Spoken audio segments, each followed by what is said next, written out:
My name is Trevor Cristin and I am the new Director of Education for the Diocese of Chichester. I arrived at that point having been a head teacher for 16 and a half years. All my time I spent teaching in Brighton and Hove. I first thought about going into teaching probably at about the age of 17 or 18. I, at that stage, was pursuing a career in law. I felt that I would make more of a difference as a teacher than I would as a lawyer. It's not only a job that you do, but it's a way that you live your life. My faith has been absolutely crucial in my journey as a teacher. I think it's really important to find your place in life where you're serving God the best. Doing what God wants me to do, or doing something as part of my service to God, has brought me a great deal of fulfillment. Joy was something that I felt we as a Christian school had a duty to provide. And for us, joy is something that is very much part of our school life, and it comes through in times of hardship, in times of challenge, as well as in times of success. The joy embraced by both school communities that I led was very much evident when you walked into the school, and very much a part of the lives of the children and staff. Schools aren't closed communities.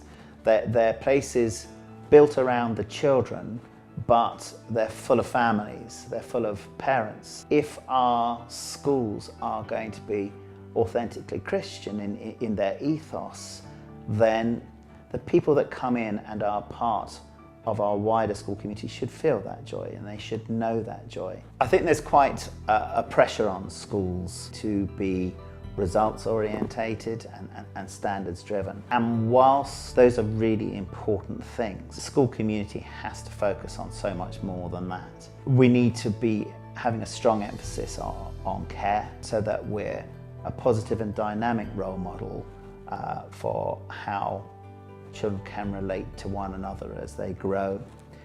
And I think that emphasis on care and love and on joy has an enormous impact on the welfare of children and the welfare of parents and carers around them. And if we are able to create places of stability and of love and of joy, they'll become people who can make an impact and make a difference on the world around them. You can measure test scores.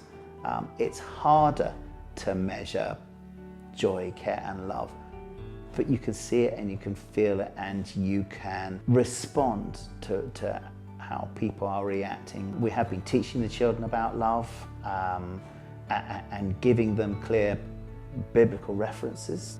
But I think it's far more important that love is demonstrated in daily lives, in the way you pick up the child who's fallen over in the playground, in the way that you deal with conflict, in the way that you might discipline and tell children off. It's something which I think has largely infiltrated our school, and I think it's had a huge impact on the community around us.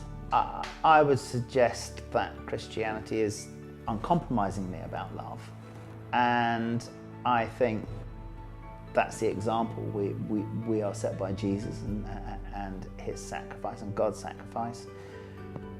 But I think therefore that love should be the most obvious hallmark of a Christian school or of a church. It should be the thing that stands out the most. But that's a lot easier to say than to do, and we all fall short of that. And I think it's being aware that we will fall short, but we don't stop striving to achieve that, because that's a lifelong goal. It's never going to be achieved, in its perfection. But striving towards it, aiming for it, I think has to be the one thing that we've always got in our minds.